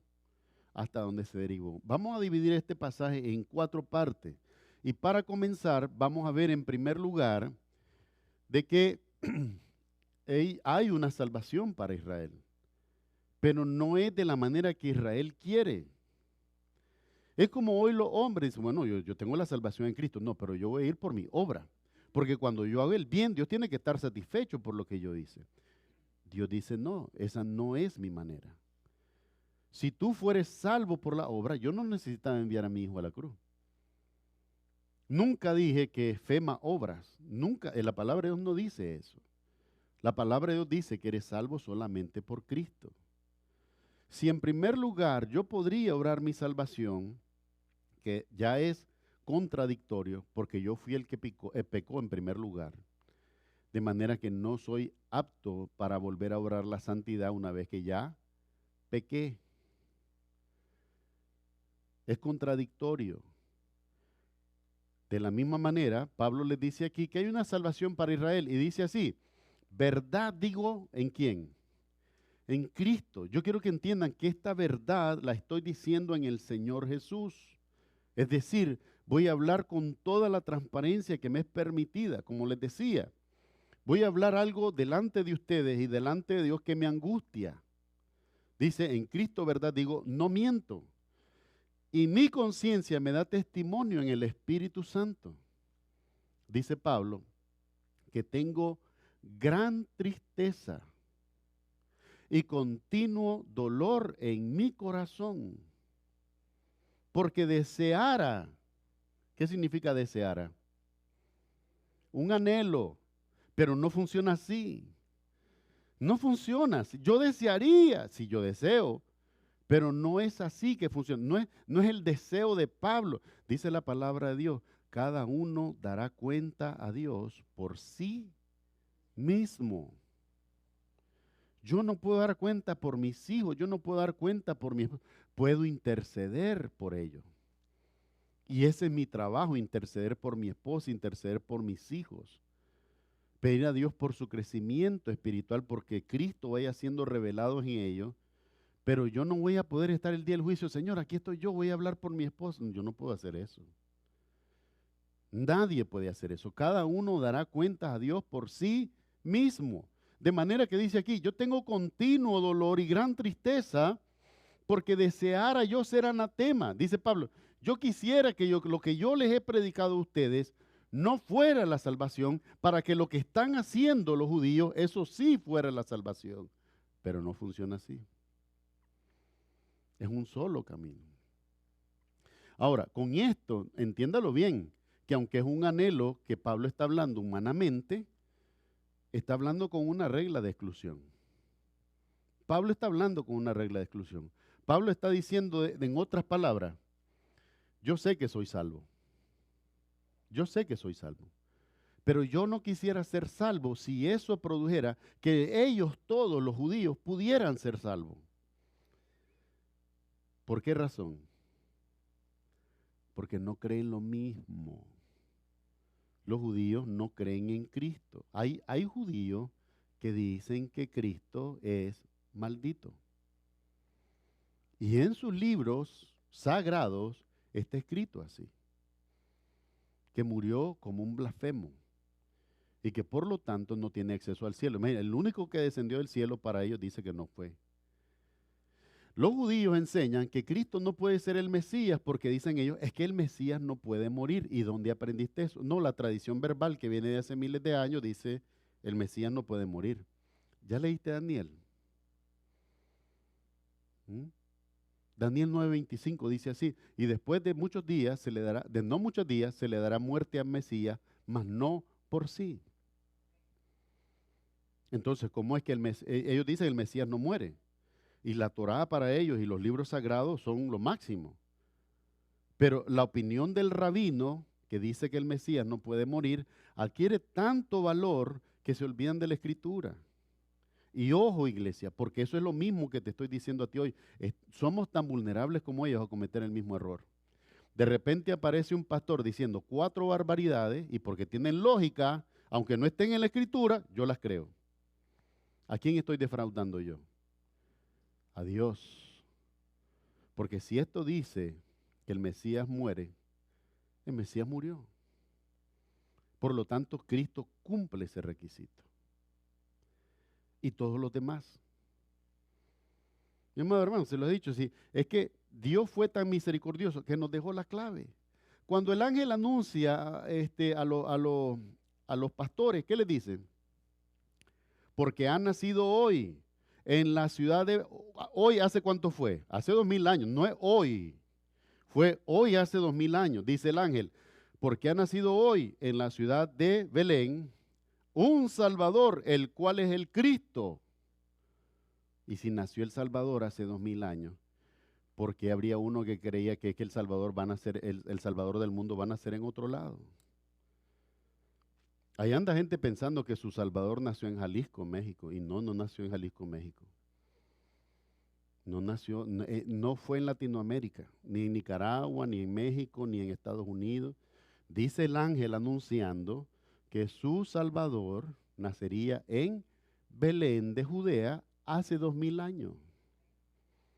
No en ningún otro lado, no en ningún otro tiempo. ¿Por qué nos confundimos? Mi amado hermano, esta es la fórmula. Apártate un pasito de la Escritura e ignórala y estás perdido. Estás perdido. No, es que este pastor tiene 40 años de predicar la palabra. No puede equivocarse. Es hombre. Y tu responsabilidad y la mía que escudriñar las Escrituras para ver si lo que se me está diciendo es correcto o no. Y conmigo le voy a agregar una más todavía. Yo padezco de dislexia. Así que puede ser que te diga el número de versículo equivocado. Puede ser, pero tú sabes que está en la Biblia. Así que corrigiendo, anotando, vas y revisa. Y si no lo encuentras, ven a mí y dime, pastor, usted dijo que este versículo está en tal parte y no es ahí. ¿Dónde está? Busquémoslo juntos porque lo vamos a encontrar. No nos podemos separar de esta palabra. Esa es nuestra condena, ese es nuestro tropiezo. Separarnos de ella. Comenzamos a creer cualquier otra cosa. En cierta ocasión, cuando estaba predicando en Nicaragua, en la ciudad de Granada, de Nicaragua, hay una exposición de todas las esculturas que los arqueólogos han recobrado, de las imágenes, porque en Nicaragua se construían tótems. Entonces usted va a ver el hombre lobo, el hombre lagarto, la serpiente emplumada, que es en común con México, ¿verdad? Esos símbolos los adoraron los nativos de América antes de que llegara España. Y me decía alguien, qué barbaridad, poco conocí, qué clase de retraso que tenía la gente en Latinoamérica estar adorando animales. Mira, si no tuviéramos a Cristo, quizás nosotros estaríamos peor. Porque hasta que Dios no es revelado en nosotros y entendemos la grandeza de su Hijo, cualquiera de nosotros es vulnerable al error. Apártate de la Escritura y eres tan vulnerable al error como cualquiera que nunca ha conocido a Dios. Y esa es la advertencia. Esa es la advertencia. Les hacía en broma hace muchos años y no lo había comentado, pero hoy lo voy a repetir. Se decía en la Biblia, buscad las sendas antiguas, lo creen que es la calle más vieja de la ciudad. No, esa no es la senda antigua. La senda antigua es volver a la Escritura. Volver a la Escritura. Si estaba diciendo yo que Cristo no es Dios, pero la Escritura dice que sí es Dios, pedirle perdón a Dios, pedirle perdón a ustedes por haber enseñado mal y decir ahora, sí, la Biblia dice que Cristo es el Hijo de Dios. Si yo alguna vez les prediqué y les dije que ustedes podían perder la salvación, volver a la Escritura y decir, dice que es por gracia, no por obras, para que nadie se gloríe. Por lo tanto, pedir perdón y volver a la senda antigua, es volver a la verdad de Dios. Dice aquí Pablo, desearía yo ser anatema. ¿Qué significa ser anatema? Maldito, condenado, condenado. Dice así, yo quisiera ser anatema, separado de Cristo, dice. Dice que estar separado de Cristo, ¿qué es? Anatema, anatema. Ahora, ¿qué significa eso en el lenguaje de hoy? Cualquier persona que está separada de Cristo, ¿qué es? Anatema. Si Israel no glorifica a Cristo, ¿qué es Israel? Anatema, anatema. Porque hay un Israel que va a despertar a Cristo. Y esa es la virtud de Apocalipsis. Apocalipsis nos dice, cuando llegan los dos testigos, hay una gran multitud que se alegra cuando el anticristo los mata. Pero ¿por qué sobrevive tanta gente? Porque esa es la gente que va a ser salva. Dice aquí, porque sería eso mismo ser anatema, separado de Cristo por amor, dice, a mis hermanos, los que son mis parientes. ¿Quién era Pablo? Saulo de Tarso, era ciudadano romano, pero también era de origen judío. Separados los que son mis parientes según la carne, es decir, mi descendencia judía. Dice Pablo en pocas palabras, yo quisiera estar condenado si eso fuera lo que produjera la salvación de todos estos hombres y mujeres y niños. Pero no funciona así. No funciona así. Ninguno de nosotros puede decir, yo quisiera estar condenado para que todos los de mi patria allá donde yo vengo, ahí fueran salvos. Ninguno puede decir eso. Eso es un anhelo. Y no pueden nuestros anhelos, no pueden nuestras imaginaciones sustituir la verdad absoluta de la palabra de Dios. La verdad de la palabra de Dios es que cada uno dará cuenta a sí mismo delante de Dios, por sí mismo delante de Dios, perdón. Entonces, el clamor primero, ¿en qué consiste? En que sinceramente lo dice, verdad digo en Cristo, número uno. No miento. Y mi conciencia me da testimonio en el Espíritu Santo. Dice Pablo, esto lo estoy hablando en términos espirituales. Tengo gran tristeza y continuo dolor en mi corazón por Israel. Esa es la verdad. No nos podemos poner, por eso les decía, los extremos son malos, ¿verdad? Ni comenzar a condenar cuando Israel toma la defensa, ni tampoco a decir, no, bueno, todo lo que hay Israel, como es el pueblo elegido de Dios, puede hacer lo que le da la gana. Tampoco así. Esto desvirtúa la gracia y el evangelio. Pablo va al balance y dice, yo tengo un continuo dolor por Israel. Tengo gran tristeza por Israel. clamo por la salvación de Israel. Dice uno, no, ora por la paz de Israel. Ahí te ponen los versículos, orad por la paz de Israel. ¿Cuál es la paz de Israel? Que no hayan guerra. Esa es la paz de Israel, ¿de verdad? No, la paz de Israel es que pueda conocer a su Salvador. La paz de Israel va a comenzar cuando Israel reconozca la soberanía de Cristo. Y lamentablemente, se los tengo que decir, por la revelación de la palabra de Dios, van a haber israelitas que van a creer en Cristo hasta que lo vean descender.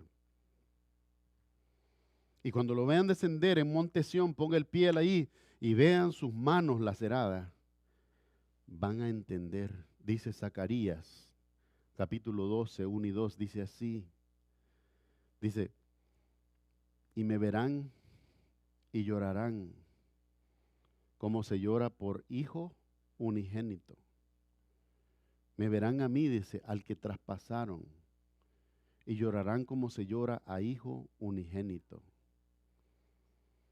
O sea que hay un Israel que va a creer solamente cuando lo vea. ¿Se acuerda de lo que le dijo el Señor a Tomás? Porque me tocaste las llagas, creíste, Tomás. Bienaventurados los que sin ver creyeron.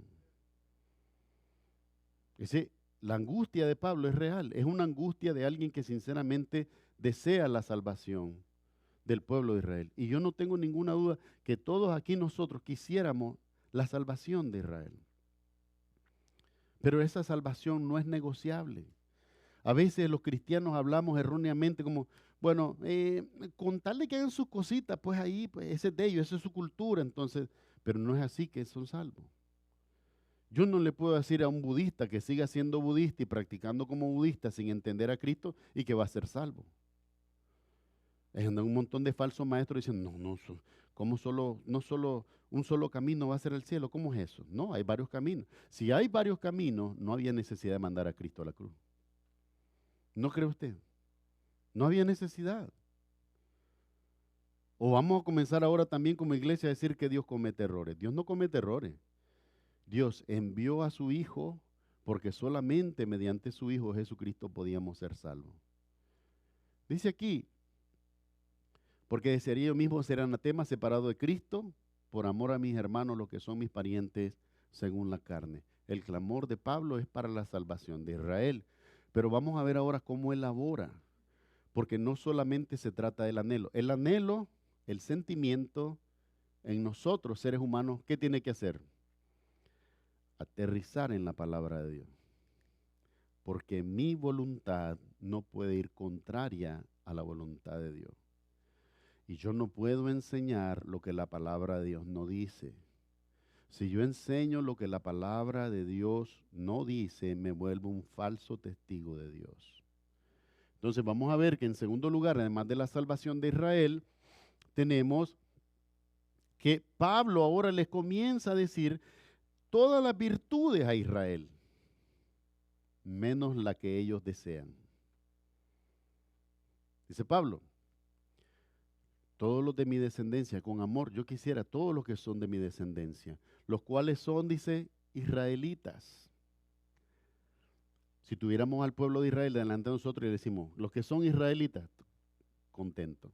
Sí, claro, son israelitas, eso es lo primero. De los cuales son la adopción. Perfecto, perfecto, fuimos adoptados por el padre Abraham, por medio de él. De lo que es la gloria, el pacto, la promulgación de la ley, el culto y las promesas, todo eso lo tenemos. Teníamos un templo glorioso. Pero los romanos lo destruyeron en el año 70. Teníamos tanta gloria que le decíamos a los de Samaria que eran perros. Eso hacía Israel. Eso hacía Israel. Dice aquí, la promulgación de la ley, Moisés, ahí ningún judío, ningún israelita te va a cuestionar. Dice aquí, el culto y las promesas de Dios que son en Abraham. Hasta ahí todos estamos bien. Pero dice aquí, de quienes son los patriarcas, Abraham, Isaac y Jacob. ¿Estamos bien? Y de los cuales según la carne, vino Cristo, ¿quién es Cristo? El cual es Dios. Ya le dimos a Israel donde no le gusta. Todo estaba bonito, Pablo, hasta que mencionaste a Cristo como Dios.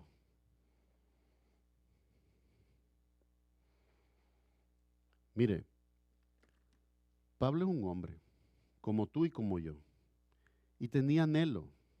Dice, gran tristeza en mi corazón porque quiero la salvación de Israel, pero para que Israel sea salvo, yo no puedo omitirle a Israel este gran detalle de que Cristo es el Dios sobre todas las cosas. No les puedo omitir. Y esto es lo que muchas iglesias y muchos predicadores y muchos pastores se han vuelto fraudulentos. Porque con tal que la iglesia se sienta bien, todo eso, como dicen en inglés, ese wishy-washy feelings, dice, todos esos sentimientos ahí bonitos y ay, ¿cómo salí hoy? Salí lleno de la iglesia. Sin conocer de Cristo saliste lleno de la iglesia. ¿Cómo es eso posible? Sin escuchar de tu Salvador, del que entregó la vida por ti, del que del que nunca desistió de ir a la cruz para tu salvación, sin escuchar de él, saliste lleno de la iglesia hoy. Tremendo. Tremendo. Por eso es que estás necesitando cada día volver, se vuelve como una droga. Quiero estar en la iglesia con las manos levantadas y llorar 2 horas, aunque no me prediquen a Cristo. ¿De qué sirve eso?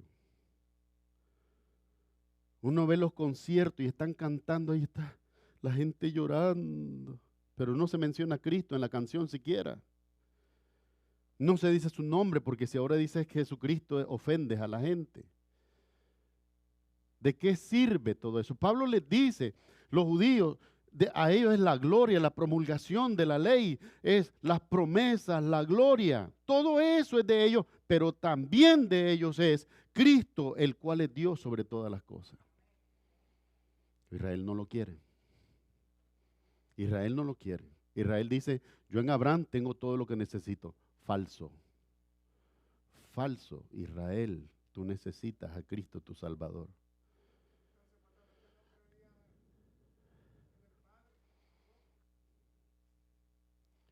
Por supuesto, porque dice la Biblia que el que no honra al Hijo, ¿qué hace? No honra al Padre. Y esto es lo que Cristo les manifestó, y el Cristo se lo dijo. El que me han visto, dice, tanto tiempo he estado entre vosotros, y me dice, muéstranos al Padre. El que me ha visto a mí, ha visto al Padre. Además dice el Señor Jesús, claro, reforzando lo que usted dice, el que no honra al Hijo, no está honrando al Padre. El problema es, y esto es lo que produce la falsa religión o la religiosidad en general. Nos hace creer que lo que estamos, es como un autoengaño la religión. La religión nos dice que por las prácticas estamos agradando a Dios. ¿Por qué? Porque nos sentimos bien. El precepto bíblico es, no es porque te sientas bien, es porque es la voluntad de Dios. Por eso es que agrada a Dios, porque es su voluntad. Nosotros tenemos que tener mucho cuidado. Es que yo me siento tan bien cuando ayuno, yo me siento tan bien cuando oro. Gloria a Dios, pero también ora cuando no te sientas bien y ayuna cuando no te sientas bien también. Y entiende que si tiene un valor, es el mismo valor todo el tiempo. Es que yo vine a la iglesia, pero es porque me sentía que con ganas de alabar a Dios sí, pero el otro día vienes y no tengo ganas ni de levantar la mano. Pero estás aquí para oír la Escritura. Esa es la virtud y esa es la verdad. Ser consistente, ser congruente con lo que creo, porque lo que creo lo creo cuando estoy sano, pero lo creo cuando estoy enfermo. Lo creo cuando tengo ánimo, pero lo creo también cuando estoy desanimado. Porque Dios es inmutable, Dios no cambia. Nada de estas promesas de Dios cambian. Fíjate bien, tú lees los libros de los reyes y dice, reinó fulano de tal, malo delante de los ojos de Dios.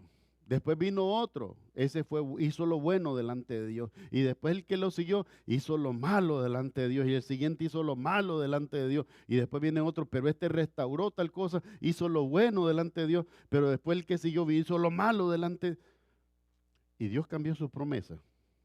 No, no las cambió. Cuando Dios le dice a Abraham, en tu simiente, ¿qué significa eso? Dice, en tu simiente será bendita toda la tierra. Es Israel. ¿Quién es la simiente de Abraham? Cristo. La simiente es singular, es uno. Uno. No es todo el pueblo de Israel, no son todos los descendientes, es uno. En tu simiente serán benditas todas las naciones de la tierra. Jesucristo. Pero Israel no lo ha entendido, es que en tu simiente, entonces dicen, no, esa es toda la descendencia. Es la sementera. No, no es así. Esto es importante para Israel. Ahora, habrán rabinos que se oponen, rabinos que se niegan, y el rabino tiene cautiva a su sinagoga, ¿verdad? Eso es muy de él. Él le va a dar cuenta a Dios por eso. Él le va a dar cuenta. Yo no estoy proponiendo, óyame, no propongo violencia ni contra judíos, ni contra musulmanes, ni contra libaneses, ni contra nadie, porque Cristo no nos mandó a agredir a nadie. Nos mandó a hablar la verdad. Y la verdad puede ser recibida o rechazada. Cada quien tiene que tomar su decisión. No estoy hablando violencia contra ellos, porque es injusta la violencia. También sería injusta la violencia contra nosotros como iglesia. Injusta. La violencia no produce nada, sino hubiera sido como lo pidió Mahoma, que hicieran guerra santa. No, Cristo nunca nos mandó a hacer guerras contra nadie. Cristo dijo, prediquen el evangelio. Prediquen el evangelio. Vayan y sean mis testigos a las naciones.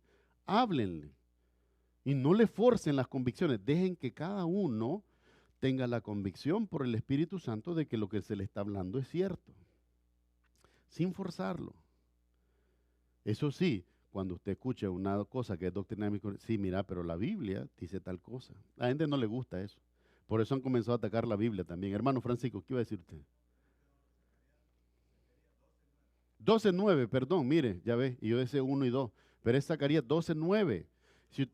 Si usted lee ahí el versículo 9, creo que se extiende hasta el 10 y el 11, si no me equivoco, pero está aquí Zacarías. Sí, para que usted lo pueda ver. Es importante que nosotros pongamos en cuenta o tengamos en cuenta que esto es pre-Jesucristo. Zacarías vivió alrededor de 400, déjeme ver una cosa, está antes de Malaquías, Zacarías. Zacarías se escribió entre el año 520 y el año 500 antes de Cristo. Pero dice en el 12:9, y en aquel día yo procuraré destruir todas las naciones que vinieran contra Jerusalén y derramaré sobre la casa de David y sobre los moradores de Jerusalén espíritu de gracia, espíritu de oración y, dice aquí, mirarán a mí, a quien traspasaron, y llorarán como se llora por hijo unigénito, afligiéndose por él como quien se aflige por el primogénito. Esa es la referencia 9 y 10. Entonces vemos en Zacarías 12, 9 y 10 que ya se les está anunciando de parte del Señor. Van a ver al Cristo que han rechazado todo este tiempo y lo van a ver como el que traspasaron y van a llorar como se llora por hijo unigénito. Gracias, hermano Francisco. Ese es un ejemplo de mi dislexia, pues para que ustedes la tengan en consideración. Pero es importante de que ustedes verifiquen los pasajes cuando yo les aviso. ¿Qué vemos aquí entonces? Que dice de quienes son los patriarcas, el pueblo de Israel, de los cuales según la carne vino Cristo, el cual es Dios sobre todas las cosas, pero además que dice, bendito por todos los siglos. Cuando dice Pablo, bendito por todos los siglos, ¿qué está haciendo? Alabarle. ¿Y qué dice la Biblia si un hombre alaba a otro hombre? Sea anatema, gracias hermano, sea anatema. Entonces Pablo sabe que está corriendo el riesgo, si Cristo no fuera Dios, de ser anatema, de ser maldición. Pero como conoce a quién es Cristo, porque cuando se le aparece de camino a Damasco, ya Jesús, en teoría, tiene más de 22 años de haber muerto en la cruz del Calvario y de haber resucitado entre los muertos. Y no se le apareció con un cuerpo físico, sino que en el resplandor del rayo. Saulo, Saulo, ¿por qué me persigues? ¿Quién eres tú, Señor, para que yo te persiga? Yo soy Jesús a quien tú persigues. Dura cosa te es dar coces, patadas contra el aguijón. El que te está haciendo daño eres tú, Pablo. Y somos honestos nosotros, hoy que escuchamos la palabra de Dios, que todavía no tenemos a Cristo como nuestro Salvador, cuando lo resistimos, ¿a quién le hacemos daño? A nosotros mismos. Esto es importante para nosotros. Te habla aquí uno que rechazó a Cristo por 3 años. Me lo predicaban, yo me le corría a los que me predicaban cuando tenía 17 años. Yo no sabía que Dios me iba a poner a predicar de Él. Pero lo rechacé. Y hoy que tengo ya 48 años, me pesa porque siento que esos 3 años de mi vida los perdí. Los desperdicié. Y eso creo que cada uno de nosotros puede en su propia historia encontrar similitud, ¿verdad? De que eso puede haber pasado. No somos, ¿cómo se le dice? No somos perfectos, sino que hemos aprendido de nuestros errores, llegando a la verdad de Cristo para glorificarlo. Entonces vemos que dice, de los cuales según la carne vino Cristo, el cual es Dios sobre todas las cosas, bendito por los siglos de los siglos. Amén. Bendito por todos los siglos. Amén.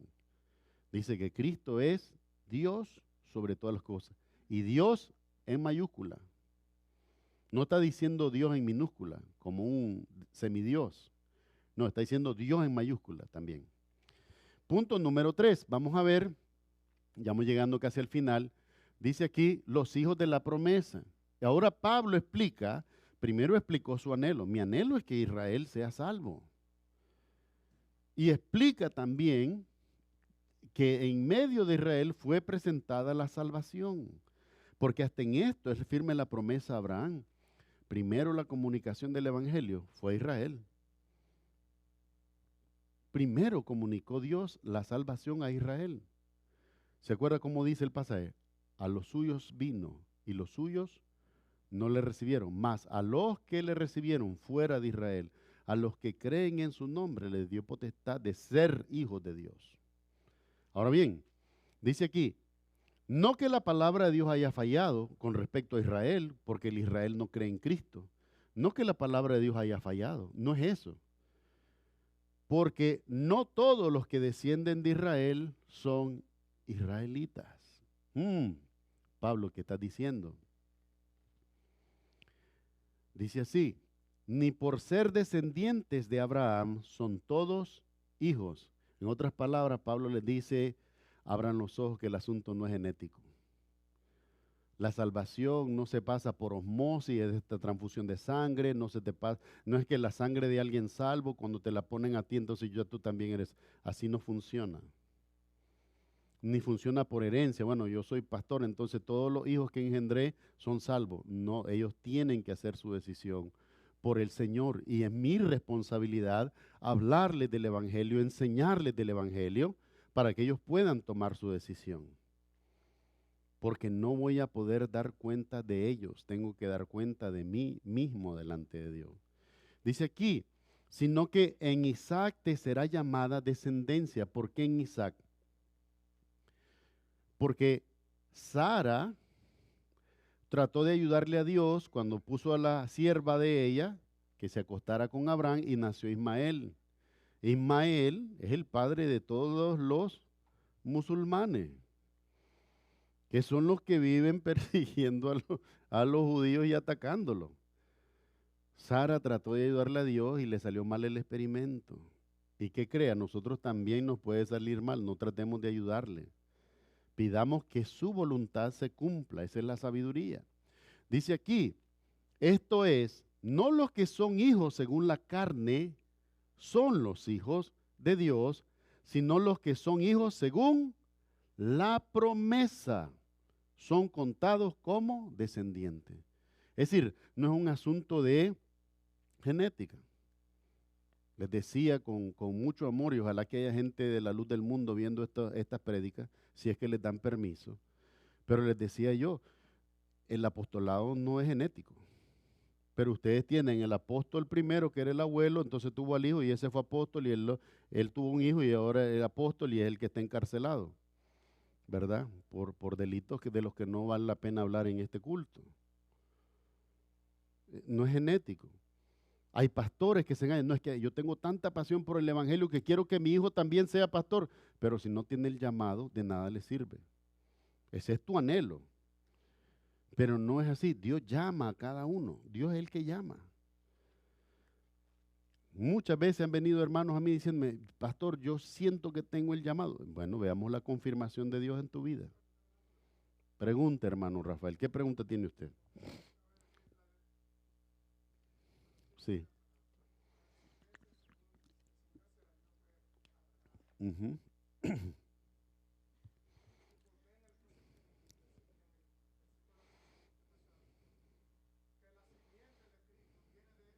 Claro. No, la simiente de Abraham es Cristo. Es Cristo, sí. Ok. Cuando Sara le trae no es la concubina, la sierva a Abraham, y él tiene un hijo que es Ismael, ¿qué es lo que hace? La sierva ahora se ensoberbece porque ella tenía un hijo de Abraham, pero la esposa no. La sierva creyó que podía tomar el lugar de la esposa, pero con Dios no funciona así. ¿Y qué tuvo que hacer Abraham? Despedirla con el hijo Ismael, cuando tenían 13 años. Porque la promesa de Dios iba a venir ¿por quién? Por Isaac. No se trataba de lo que el hombre hiciera, se trataba de lo que Dios ya dijo que iba a hacer. Lo que pasa es que Dios se estaba tomando su tiempo. Y los hombres somos impacientes. Entonces Dios dijo, es en Isaac. Al ser Isaac hijo según la promesa, ¿qué significa eso? Que toda la descendencia que viniera por Isaac en la misma mente, por creyendo en las promesas de Dios, por creer en las promesas de Dios, esos son los hijos de Dios. ¿Y cuál es la promesa de Dios para ti y para mí hoy? La salvación ¿en quién? En Cristo. Esa es la promesa para nosotros. ¿Verdad? Hay unos que han salido con el dominionismo que dicen, yo reclamo esta tierra del Señor para mí. ¿Y cuándo Dios te dijo que te iba a dar tierra a ti? Tienes que trabajar para comprarla. Dios no te prometió a ti, especialmente quitar a otro para dártela a ti. Hay un problemita grave con eso, ¿verdad? Y la tierra no es salvación, más bien la tierra donde te pueden enterrar. Sí, sí, hermano, porque es que dividamos lo espiritual con lo espiritual y lo material, lo natural con lo natural, pero separémoslo. La promesa de Dios es salvación y vida eterna en Cristo Jesús, Señor nuestro. Entonces, estos son los verdaderos hijos de Dios. Por eso ha habido una resistencia. Miren, una de mis tías, quien yo realmente quiero mucho, todas mis tías, hermanas de mi papá, y la última vez que conversé con ella, me dijo, pues, porque ella es testigo de Jehová, me dijo que estábamos enseñando mal, porque al cielo solo iban los 144,000. Entonces yo abro la Biblia y le leo todo el pasaje, donde dice Apocalipsis 7:9. Dice así, de repente vi, dice, una multitud con vestiduras blancas que nadie puede contar, de todo pueblo, de toda lengua, de toda familia, de toda nación. Entonces le digo, ¿cuál es? ¿Es 144,000 o es esta multitud que nadie puede contar? Y le tuve que decir algo que no quería decírselo, pero sentí que tenía la obligación en el espíritu de decírselo y se lo dije. Si usted dice que usted no va al cielo, esa es su decisión. Y me dolió en el alma decírselo, pero se lo tenía que decir. Porque volvemos al mismo punto. Lo que le han enseñado a ella los ancianos, ella lo tiene por absoluto en lugar de ver qué es lo que dice la Escritura. Porque asústese, la misma Biblia de la traducción del Nuevo Mundo habla de esa multitud que nadie puede contar. Pero todos se quedan en el versículo de arribita que dice los 144,000.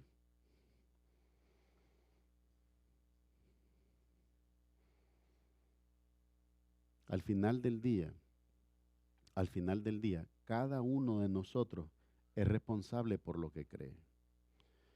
Solamente te ruego, como siervo de Jesucristo, que te asegures que coincide, al menos que procura seguir el precepto de la palabra de Dios, no oponerse a él. Eso es lo único que yo te pido.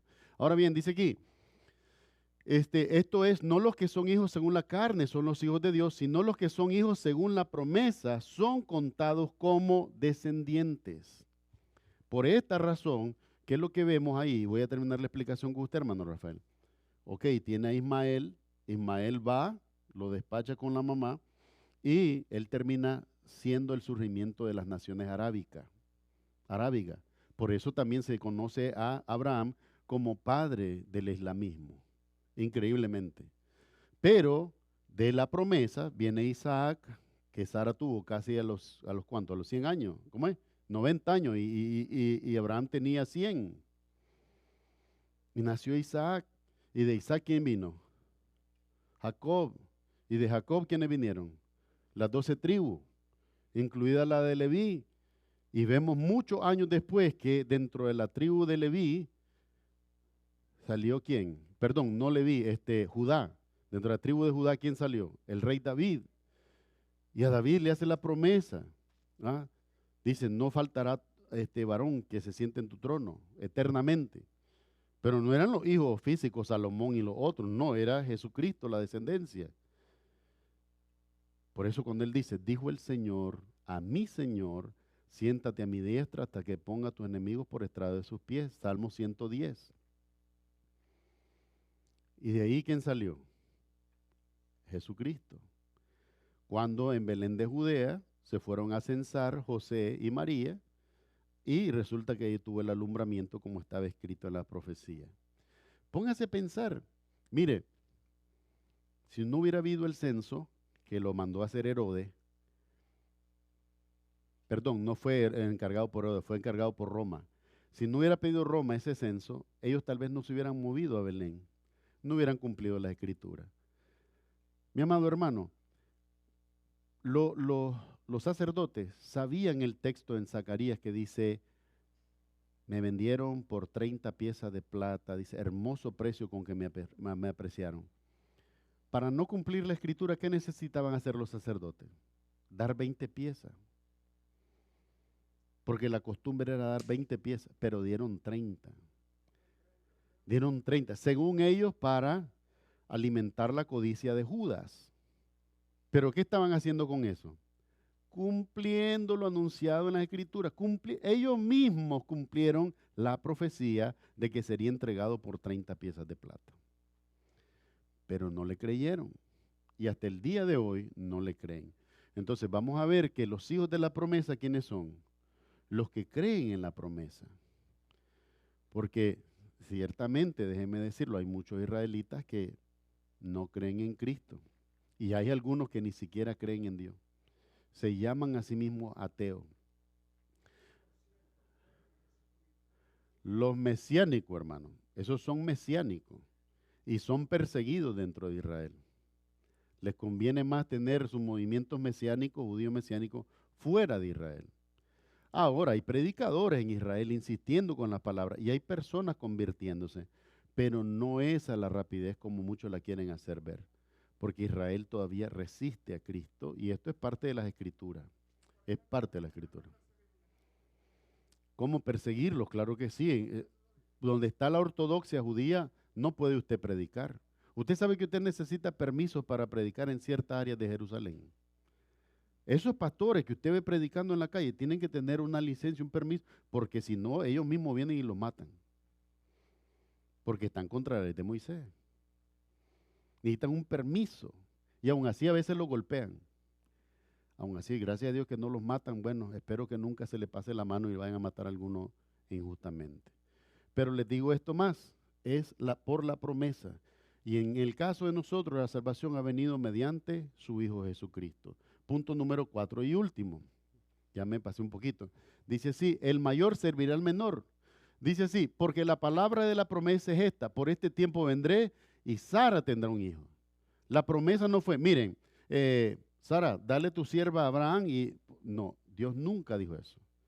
La promesa fue, por este tiempo vendré y Sara, no su sierva, Sara tendrá un hijo.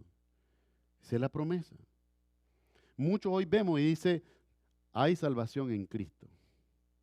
Bueno, Dios, cierto, gracias por ofrecerme la salvación en Cristo, pero yo puedo ir por este camino también. ¿Verdad? Porque si yo me abstengo de hacer lo malo y yo no peco, entonces tú no puedes castigarme. Tratamos de negociar con Dios lo que ni siquiera tiene lugar en la palabra de Dios. No se puede, mi amado hermano. Y en amor te lo digo. ¿Para qué? Para que de una vez por todas tú digas, Señor Jesucristo, yo me rindo. En realidad, si tú no hubieras ido a la cruz, ¿qué sería de mí? ¿Dónde estaría yo? Dice aquí, y no solo esto, sino también cuando Rebeca concibió de uno, de Isaac, nuestro padre, dice, ¿por qué dice nuestro padre? Porque Pablo es judío, ¿verdad? Israelita, pues. Dice, pues no habían aún nacido, ni habían hecho ni bien ni mal, ni Jacob ni Esaú habían hecho bien o mal, no habían hecho nada. Dice así, para que el propósito de Dios conforme a la elección permaneciese, no por la obra, sino por él que llama. Sino por él que llama. Dice así, se le dijo, el mayor servirá al menor. ¿Qué quiso decir eso? La bendición viene por Jacob. Porque no fue Esaú el padre de las 12 tribus. ¿Verdad que no? No fue Esaú. Dice así, como está escrito, a Jacob amé, mas a Esaú aborrecí. Ahora, no habían hecho mal. ¿Quiere decir que Dios es injusto? No, porque Dios sabía que iban a hacer mal. No se trata de que Dios juzga porque ya hizo. Dios juzga porque sabe lo que van a hacer. ¿O no sabía Dios que Esaú iba a vender su primogenitura por un plato de frijoles? Sí, lenteja dice ahí, pero en realidad es frijol rojo. Frijol rojo como el que comemos los latinos, ¿verdad? Habichuela ahí, lo que más conocen la habichuela, ¿verdad? La habichuela roja. Eso fue un plato de habichuela. Él dijo, no, ¿para qué me sirve ser el primogénito si me voy a morir de hambre? Ya, te doy mi primogenitura y dame el plato de frijoles y me lleno mi estómago y se acabó todo. No se puede eso. O sea, Dios amó a Jacob y a Esaú aborreció. Ahora, ¿significa que Jacob no mintió? No, no significa. Jacob no era fácil, como dicen por ahí. Ese Jacob, cuando lo ponen a cuidar las ovejas del suegro, ¿qué es lo que hace? Les comienza a dar de una vara y nacían manchadas y esas se las quedaba a él. Terminó enriqueciéndose a costilla del suegro. Y decía que el suegro lo trataba mal, pero él se hizo rico. ¿Ah? Y tomó, ¿cómo se dice? Usurpó, se hizo pasar por Esaú, pues, a la hora de la bendición. Y las que le diré, pues, todas ellas. Un hombre. Pero ¿por qué la promesa de Dios fue firme? Porque Dios no solo estaba viendo a él, estaba viendo a todos los que venían después de él. Mi amado hermano, si te puedo decir algo yo en el Espíritu, no se trata de que Dios me vio a mí, pero Dios venía todo lo que viene después de mí. No soy yo la salvación, es Cristo. Y quizás a ti, Dios te está viendo con ojos de amor y de misericordia, no solo por ti, sino por lo que viene detrás de ti. Y esa es una gran razón para vivir por Cristo. Porque ahora nosotros pensamos en nuestras generaciones. Bendito sea el Señor. Dice aquí entonces, se le dijo, el mayor servirá al menor. Cuando Cristo vino a la tierra, ¿quién era Cristo? ¿El mayor o el menor? El mayor. El mayor, hermano. No me diga que el menor. Que es el primero. Cristo vino y es el mayor. ¿Y el mayor qué hizo? Servirnos. Servirnos. Nos lavó los pies para decirnos somos bienvenidos. Y se sacrificó, murió, pero se levantó entre los muertos para abrirnos el camino al cielo. El mayor sirvió a los menores. Bendito sea el Señor Jesucristo, siendo Dios sobre la creación, se humilló, como leía el hermano Luis, se humilló haciéndose obediente hasta la muerte, como siervo obediente hasta la muerte y muerte de cruz, para que tú y yo podamos entrar al reino de la gloria. Mi amado hermano, dice aquí, se le dijo: el mayor servirá al menor, como está escrito: a Jacob amé, mas a Esaú aborrecí. Para terminar, solo recordarte lo que dice Romanos 9:5, que es uno más de todos los versículos que te he enseñado que hablan de Jesucristo como Dios. Dice así: Cristo, el cual es Dios sobre todas las cosas, bendito por los siglos. Amén. Dice Pablo, por los judíos vino esto, vino aquello, pero también según la carne vino Cristo, el cual es Dios sobre todas las cosas, bendito por los siglos. Amén. Cristo es el Señor, Cristo es el Señor. Israel es pueblo escogido de Dios por la promesa. Israel sin la promesa no tiene acceso a la bendición de Dios. Amén. Vamos a orar. Amado Padre Celestial, en el nombre de Jesús, gracias Señor por comunicarnos la verdad de tu palabra. Ahora rogamos que la obra perfecta de tu Espíritu Santo sea completa en nuestras vidas. Trae convicción a nuestros corazones y nuestras mentes para que todo lo que creamos y confesemos, Señor, sea conforme a tu palabra y a tu voluntad. Te damos gracias por esto y por todo, honrando al Padre, al Hijo y al Espíritu Santo, pidiéndolo todo en el nombre de Jesús. Amén y amén. Amados hermanos, que el Señor les bendiga y les guarde. De donde quiera que les lleve, también les traiga con bien. El Señor te bendiga a ti, a los hijos de tus hijos, y sobre ti derrame abundante paz y abundante bendición. En el nombre de Jesús así lo haga. Amén y amén. Amados hermanos, que el Señor les bendiga. Nos vemos el próximo domingo. Recuerde la celebración del aniversario. ¿Quién nos va a organizar? ¿Quién nos va a organizar? Hermana Verónica y hermana Cindy. Por favor, acérquense a ella y denle la información. Antes que se vayan, un momentito más. Una cosa que se me olvidó.